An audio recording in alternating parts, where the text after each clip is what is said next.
Friends बहुत ही ज़्यादा मुसीबत हो गई है। एक्चुअली क्या हुआ कि अभी एज इट इज़ आप देख पाएंगे, मैं बता भी नहीं पा रहा हूँ। देखिए क्या हो गया गाड़ी में, आप देख पाएंगे ज़रा।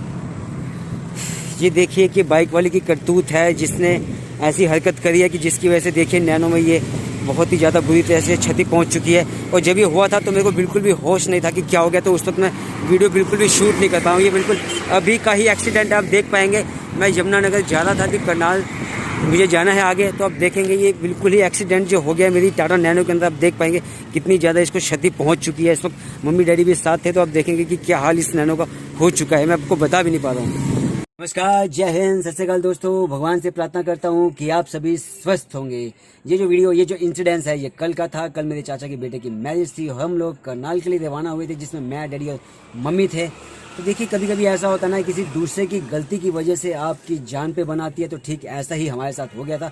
लेकिन मैं उस तरह से ड्राइविंग करता हूँ कि यार अगर कोई दूसरा भी गलती करे तो मैं उसको कवर कर पाऊँ, और ऐसा हुआ भी। क्योंकि जो मेरी गाड़ी की टाटा नैनो की स्पीड थी वो 60 से 65 किलोमीटर प्रति घंटा की रफ्तार से थी, तो इसलिए वो चीज़ हो भी गई। वो मैं भी आपको आगे वीडियो में दिखाता हूँ।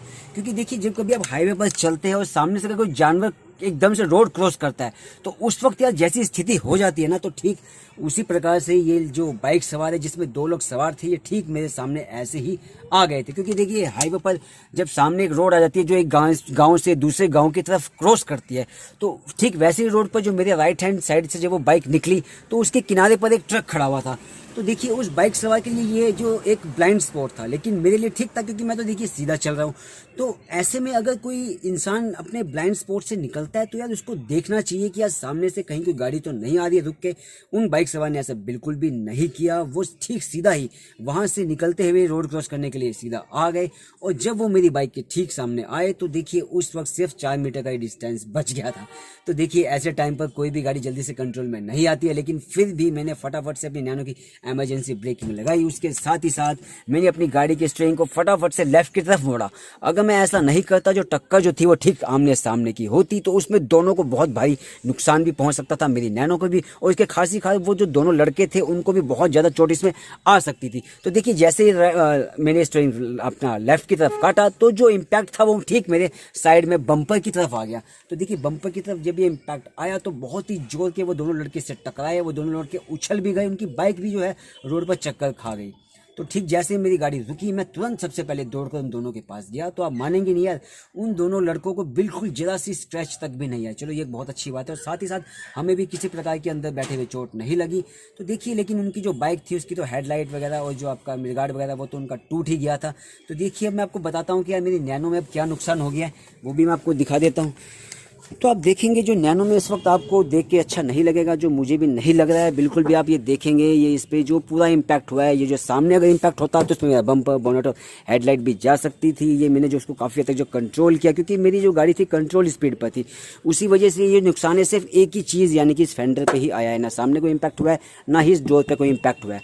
तो देखिए ये जो फेंडर होता है ये अंदर से जो होता है खोखला होता है, तो इसलिए आप देख पाएंगे ये इतना ज़्यादा इकट्ठा हो गया है। कोई भी गाड़ी होती तो उसमें ऐसा ही होता है, ये नहीं किया, ये नैनो है तो ये बहुत ज़्यादा इकट्ठा हो गया है। और ये फेंडर की वजह से ही जो है उन दोनों लड़कों की जान बच पाई, जिसकी वजह से उनको ज़रा भी खरोच नहीं आ पाई। क्योंकि अगर किसी हार्ड सरफेस से अगर उनकी गाड़ी टकराती तो बहुत ही ज़्यादा उनको चोट भी लग सकती थी। क्योंकि ये सारा का सारा जो बाइक का जो दबाव था, प्रेशर था, वो ये फेंडर अपने ऊपर झेल गया, जिसकी वजह से उन लड़कों को भी चोट नहीं आई है। तो ठीक है, ये एक अच्छी बात है। अब लेकिन इसमें अब आप देख पाएंगे ये जो फेंडर की जो मेरी कंडीशन है, तो मुझे ऐसा नहीं लगता कि यार कोई भी डेंटर इसको सही से इसका डेंट निकाल पाएगा। क्योंकि अब मैं आपको दिखाता हूँ कि इसमें होता क्या है, कि इसमें जो शेप होती है हमारे फेंडर की, वो मैं आपको दूसरे वाले फेंडर की दिखा देता हूँ। क्योंकि इसमें कुछ कर्व ऐसे होते हैं जो कि इसमें डेंटिंग को कर पाना मुश्किल हो पाएगा। देखेंगे आप यहाँ पर, ये इसमें यहाँ पे गोलाई है, या आपको यहाँ भी गोलाई दिखेगी, यहाँ पर भी एक लाइन दिखेगी, बड़ी लाइन। तो मुझे नहीं लगता कि आप कोई डेंटर इसको अच्छे से डेंट कर पाएगा। तो फिर भी मैं एक बार डेंटर को दिखा के ये चीज़ कंफर्म करता हूँ, नहीं तो मुझे इसके लिए एक नया फेंडर लेना पड़ेगा। नए फेंडर को पेंट करा के फिर ये जैसे ही लगेगा तो फिर वो भी चीज़ मैं आपको दिखाऊंगा। क्योंकि यार अक्सर आप लोग ये बात भी कहते हैं कि यार इसका जो हमारा टाटा नैनो के जो है आपका पार्ट्स वगैरह जल्दी से मिलते नहीं है। तो देखिए इसके बारे में भी पता चल जाएगा। तो मैं उम्मीद करता हूँ कि यार आपको आज की वीडियो देख के अच्छा नहीं लगा होगा मेरी तरह से।